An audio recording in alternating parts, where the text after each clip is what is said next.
Is President Donald Trump the only one that can broker a true peace deal between Russia and Ukraine?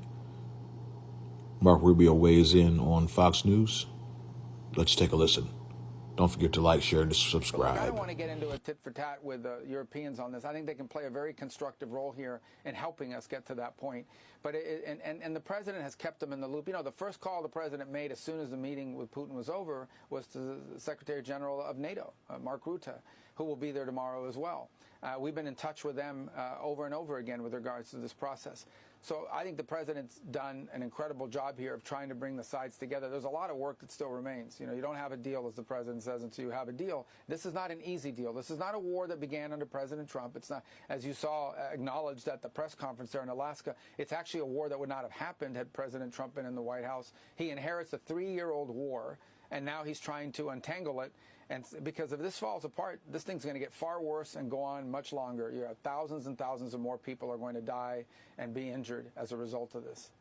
Can you give us any clarity on a timeline in terms of the U.S.'s thinking? I mean, obviously there's no ceasefire in place right now. What are the repercussions? Are we just going to watch the murders continue? No, look, at some point a decision has to be made if a peace deal is possible or not.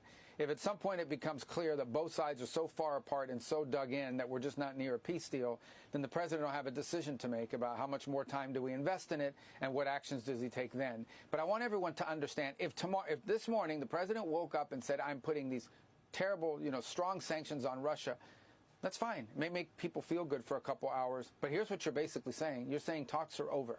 For the foreseeable future, for the next year or year and a half, there's no more talks because there's no one else in the world that can talk to him.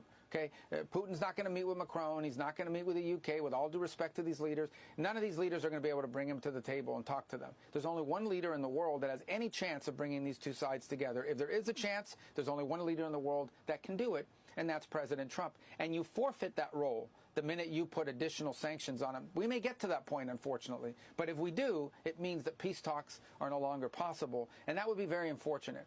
Because the real world ramifications are that while we're here calling each other names and doing TV interviews about this stuff and all of that in American politics, there are people who today will be injured and killed in the battlefield and in cities, in Ukraine, on the front lines, and even in Russia.